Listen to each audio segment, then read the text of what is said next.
शिवानी भैया जी के गोडाउन में छुपी हुई थी और भैया जी से कह रही थी कि उसे अपने पापा से मिलना है। पर भैया जी के पास एक ऐसी कॉल आई जिसमें बात करने वाले ने सीधे बिना किसी डाउट के फोन शिवानी को देने के लिए कहा। इम्पॉसिबल है, हमारे साथ तो बस मुस्कान नाम की लड़की आई थी, वो भी आपसे मिलने से पहले ही चली गई थी। ये तो कोई आदमी का फोन है, कहाँ गए? बोल दीजिए, यहाँ कोई शिवानी नहीं है। आप कौन है, कहाँ से बोल रहे हैं, पहले ये बताइए। भैया जी ने फोन वापस कान पर लगाया। हेलो, आप कौन हैं? कहाँ से बोल रहे हैं? नहीं, यहाँ कोई शिवानी नहीं है, आपने गलत मिलाया है। फोन तुरंत कट गया। भैया जी ने हाथ नीचे किया। क्या हुआ, क्या बोला? वो तो कोई जासूस लग रहा था, कहता है हम 1 घंटा बाद फिर फोन करेगा, तब तक आपस में तय कर लो कि बात करनी है या नहीं, क्योंकि तुम्हारा एक बहुत कीमती शख्स मेरे पास है। हैं? ऐसे बोला वो? बिहारी टोन थी उसकी? नहीं नहीं, बिहारी तो नहीं था, यूपी का भी नहीं लग रहा था, कुछ अलग ही था। हम कॉल रिकॉर्ड किए होते तो सुना देते। आप स्पीकर ऑन कर देते तो हम भी सुन लेते। खैर छोड़िए, 1 घंटे बाद फिर फोन करने का बोला है ना, तो करने दीजिए। पर ये कीमती शख्स क्या होता है? शख्स नहीं, शख्स बोला होगा उसने। शख्स मतलब कोई आदमी या औरत, मतलब कोई इंसान। मेरा कोई कीमती इंसान उसके पास है। तुम रुचि और मीरा बिटिया को कहाँ छोड़कर आई हो? छोड़कर क्या, रुचि की तबीयत ठीक नहीं थी, इसलिए उसको हैलेट हॉस्पिटल में, मेरा मतलब कानपुर के एक हॉस्पिटल में एडमिट करवाना पड़ा। मीरा तो पेट से थी, वो सीधे मुंबई निकल गई। अब रुचि के साथ तान्या है। ये तान्या कौन है? एक पुलिस ट्रेनिंग ली हुई है लड़की ने, वो भी मन्नू की शिकार हो चुकी है। इत्तेफाक से इंदौर में हमसे टकरा गई थी, तब से बहुत साथ दिया उसने। उसको तो हाथ लगाना भी बहुत टेढ़ा काम है। जरूर ही रुचि को कुछ हुआ होगा। तो कानपुर टेलीफोन घुमाओ और पता करो। ऐसे कैसे भूल सकती हो? भूली नहीं हूँ, बस इंतजार कर रही थी कि एक बार रुपए पैसे का काम हो जाए तब उनको पूछूं। पर अब लगता है कि कैसे न कैसे उनसे कांटेक्ट करना पड़ेगा। कैसे न कैसे मतलब? मोबाइल नहीं है उनके पास? नहीं, मोबाइल ही तो नहीं है, पर हैलेट हॉस्पिटल का नंबर तो ऑनलाइन मिल जाएगा, वहाँ से पता किया जा सकता है। सरकारी अस्पताल है, कहाँ किसी के पास इतना समय होगा कि फलाने दिखाने से बात करवा दे। शिवानी ने भैया जी के हाथ से उनका फोन ले लिया। टाइम तो पैसे से खरीदा जा सकता है भैया जी। आप यूपीआई चला रहे हैं ना? शिवानी गूगल से हॉलेट का नंबर निकालने लगी। हाँ चला रहे हैं, लेकिन एक टाइम में 2000 से ज्यादा पेमेंट नहीं आ रहा है। जरा समय हो तो देख लो, क्या परेशानी है? समय नहीं है भैया जी, और ना ही 2000 रुपए कहीं से आने हैं। शिवानी ने एक लैंडलाइन नंबर डायल किया और फोन कान से लगा लिया। फिर पैसा आना नहीं है तो यूपीआई काहे पूछी? इसलिए कि पैसे जाने हैं। आप चुप होइए 2 मिनट। हेलो मैडम, हम रुचि की दीदी बोल रहे हैं। रुचि, हाँ जी, रुचि सिंह। उसको पेट में मरोड़ उठने की शिकायत थी जी। हमें किसी काम से दिल्ली आना पड़ा और यहाँ आकर अपना पैर तुड़वा बैठे। अब उस बेचारी के पास मोबाइल भी नहीं है। नहीं, आप बस बात करवा देंगे। रुकिए ना, सुनिए तो। हमें पता है कि आपके पास टाइम नहीं है, पर देखिए ना, हम बात नहीं करेंगे तो चिंता सताती रहेगी।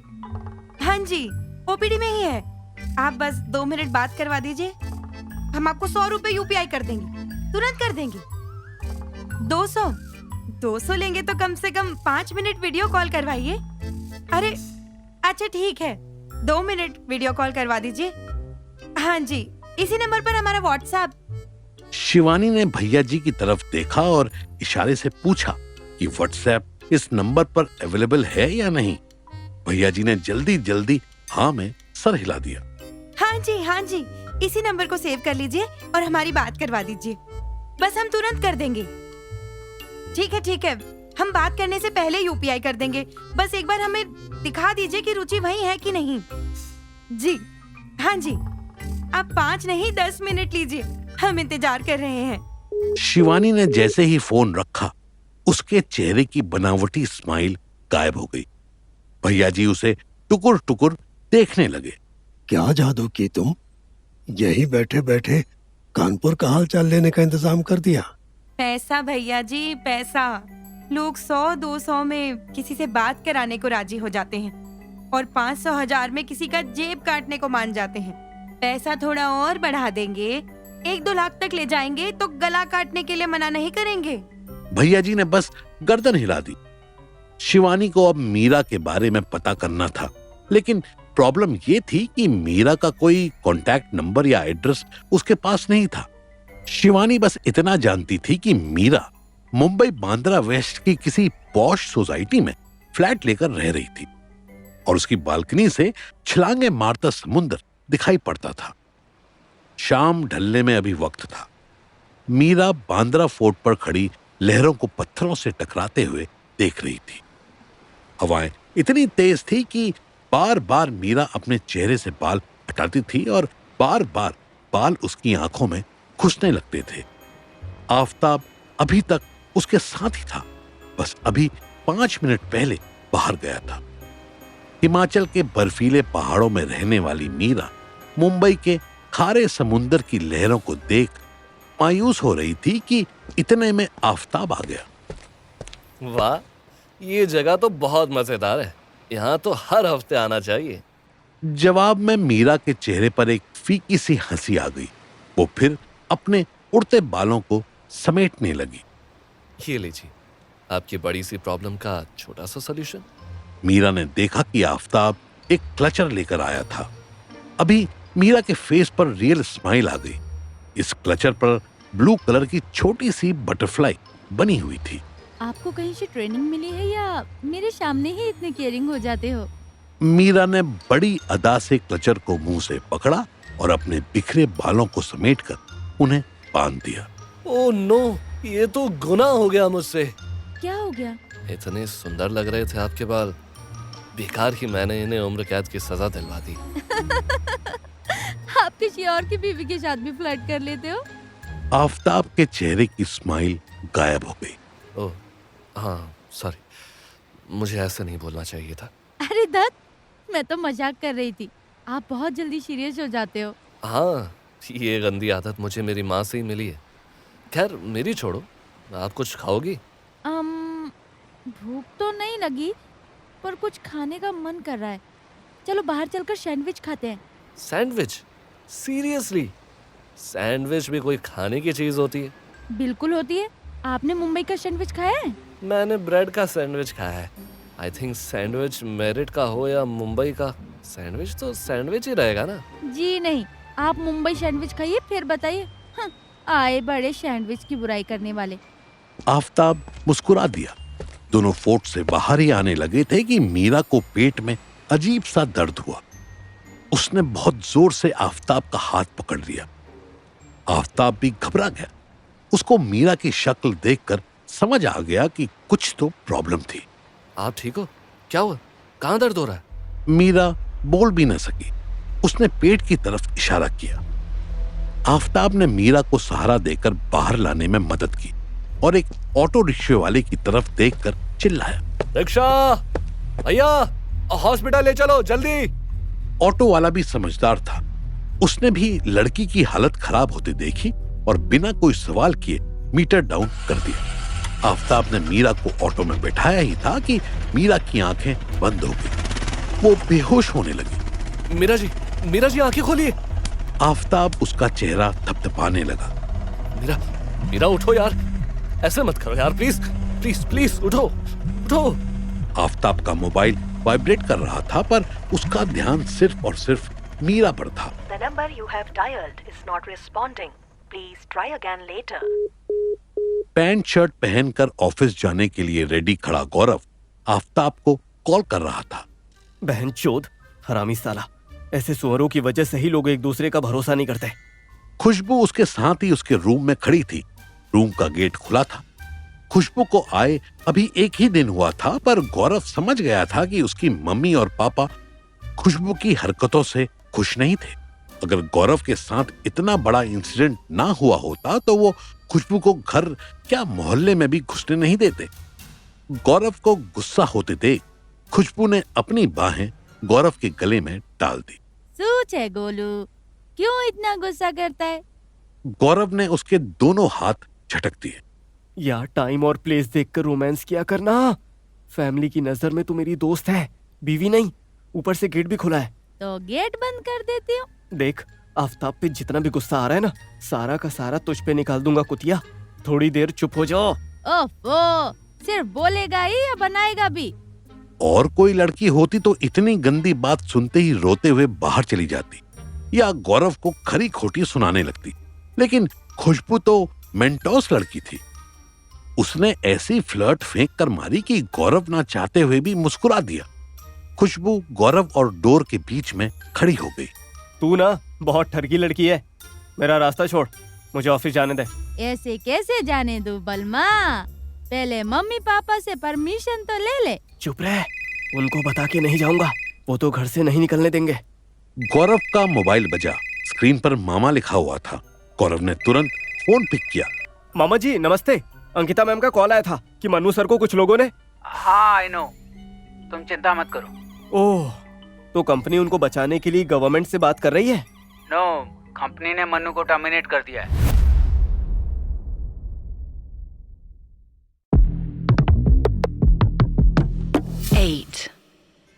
गौरव कैब में बैठा ट्रैफिक क्लियर होने का वेट कर रहा था। खुशबू उसके साथ ही बैठी थी।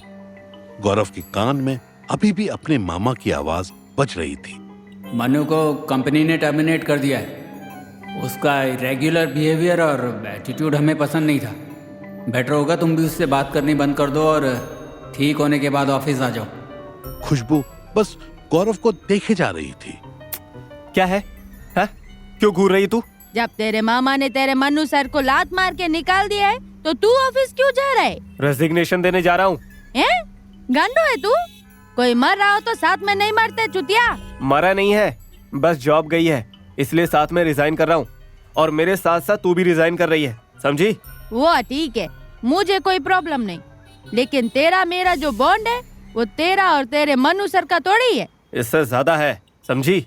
अच्छा, तू उनके साथ भी सोता है? एक मारूंगा अगर बकवास करेगी तो। गौरव की बात सुनकर कैब ड्राइवर भी हंस दिया। गुस्सा क्यों होता है? अच्छा ये बता, रिजाइन देने के बाद क्या करेगा? क्योंकि अंकिता मैडम ऑफिस में है नहीं, नेक्स्ट इंचार्ज अरुण होगा। उसको घंटा फर्क नहीं पड़ेगा कि कौन रिजाइन दे रहा है। तेरी कंपनी का काम स्मूथ चलता रहेगा, तू और मैं बेरोजगार हो जाएंगे। गौरव सोचने लगा। उसकी कैलकुलेशन के हिसाब से एक साथ 2 स्टाफ का रिजाइन करना बड़ी बात होती। लेकिन खुशबू तो परमानेंट स्टाफ भी नहीं थी और वो खुद अभी मेडिकल लीव पर था। ऐसे में रिजाइन देकर तो कंपनी का फायदा करना था। तो तेरे हिसाब से अब क्या करना चाहिए? मैं तो कहती हूँ कि भूल जा मन्नू को, वो खुद मैनेज कर लेगा। लास्ट टाइम भी तो वो अपने आप ही फ्री हुआ था ना। गौरव पूरी बात सुनने से पहले ही ना में सर हिलाने लगा। नहीं नहीं, बिल्कुल नहीं। तब तो लोकल नेता लोग थे, इस बार AK-47 वाले लोग हैं। और फिर पता नहीं कश्मीर बॉर्डर से अंदर कहाँ तक ले गए होंगे। कुछ और बता। कुछ और? तू पुलिस कंप्लेंट कर दे। बिल्कुल ही डब्बा गोल है तेरा, है? मतलब मैं दिल्ली पुलिस को बोलूं कि मनु सर कश्मीर में किडनैप हो गए हैं? ओहो, तो कश्मीर पुलिस को फोन करके बोल दे। वहाँ Ankita ma'am already police complaint कर चुकी होंगी, शायद आर्मी को इन्फॉर्म भी कर दिया होगा। बस तो फिर क्या टेंशन है तुझे? तू आर्मी से ज्यादा तो स्ट्रॉन्ग नहीं है ना, उनको हैंडल करने दे। अबे यार, तूने पहले डिसाइड कर लिया है कि हमें कुछ करना ही नहीं है। गौरव की बात अभी पूरी नहीं हुई थी कि उसका फोन बजा। हेलो हेलो मिस्टर गौरव, मैं इजी क्लैम्स ऑफिस के रिसेप्शन डेस्क से बोल रहा हूँ। अभी 10 मिनट पहले हमारे पास एक कॉल आया है जिसमें आपकी कांटेक्ट डिटेल्स और आपका एड्रेस मांगा जा रहा था। ओह अच्छा, तो आपने शेयर तो नहीं किया ना? नो सर, हमारी कंपनी की पॉलिसी है कि किसी भी स्टाफ की कोई भी इंफॉर्मेशन आगे पास नहीं की जाती। आप चाहें तो मैं कॉलर का नंबर आपको शेयर कर सकता हूँ। Oh thank you so much, आप मुझे व्हाट्सएप कर दीजिए। मैं बोलता हूँ, आप लिख लीजिए। देखिए मैं भी कैब में हूँ, कैसे लिखूंगा? आप व्हाट्सएप कर दीजिए ना। मिस्टर गौरव, मुझे और भी कॉल्स अटेंड करनी है, आप नोट करिए या शाम तक वेट कीजिए। जब मैं फ्री हो जाऊंगा तब आपका नंबर आपके फोन में सेव करके आपको मैसेज कर दूंगा। रवि बोल रहा है क्या? रवि वो इंटर्न था जो गौरव के ज्वाइन करने के 1 महीने पहले ही इजी क्लेम्स में आया था।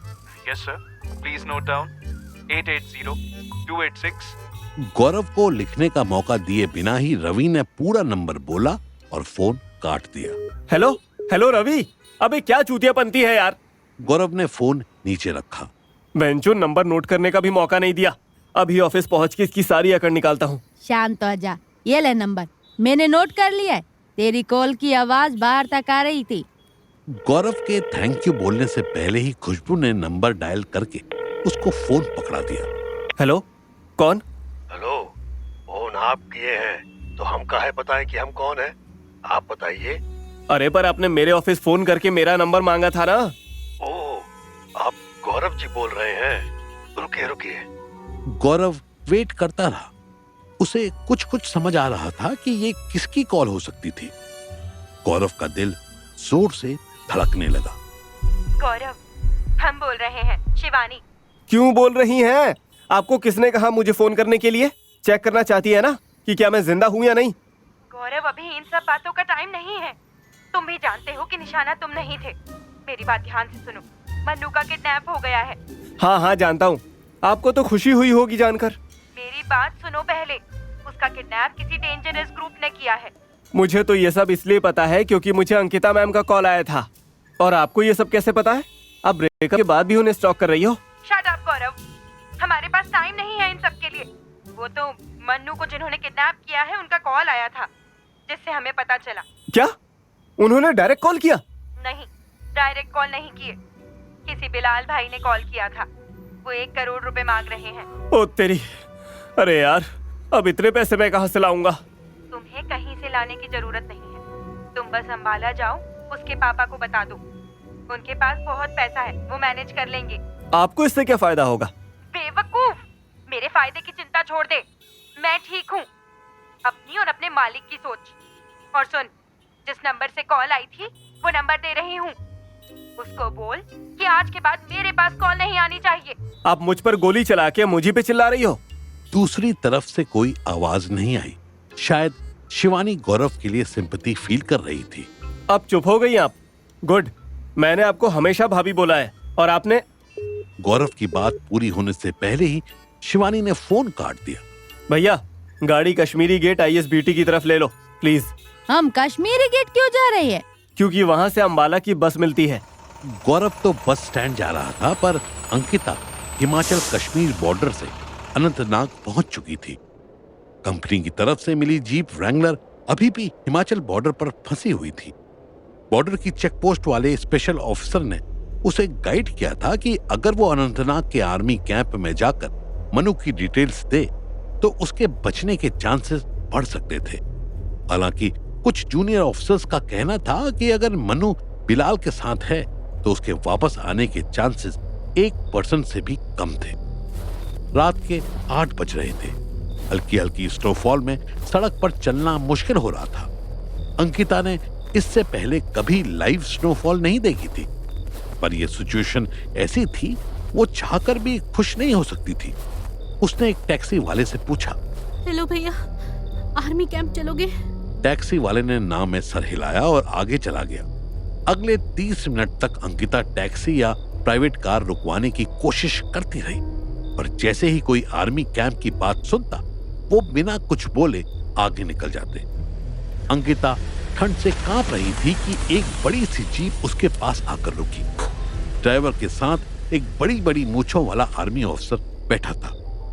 अंकिता ठंड से सिकुड़ी जा रही थी, लेकिन सिंगल स्वेटर में उस ऑफिसर को देखकर लगता था जैसे वो वेदर प्रूफ होकर आया था। अंकिता ने उसकी चेस्ट पर लगी नेम प्लेट पढ़ी, major Rajdeep Rana. Hello sir, मुझे आर्मी कैंप जाना है। क्यों जाना है? क्यों जाना है मतलब? क्यों जाने का मतलब होता है why do you want to go to the army camp lady? Army camp कोई लैंडमार्क नहीं है जो वहां से लेफ्ट में कोई होटल हो या राइट में बार या club. So why do you want to go to that place? First tell me your name. Sir, I am Ankita. मैं इजी क्लेम इंश्योरेंस कंपनी की दिल्ली ब्रांच में ऑफिस मैनेजर हूँ सर। मैं यहाँ अपने कलीग के साथ आई थी। हम हिमाचल और जम्मू कश्मीर बॉर्डर पे थे जब कुछ लोगों ने उन्हें AK-47 दिखाकर एडक्ट कर लिया। What? ये सर, वहाँ चेक पोस्ट से पता चला कि अनंतनाग में आर्मी बेस कैंप है। यहाँ से कुछ हेल्प मिल सकती है। I understand. Come inside. Open the door for the lady.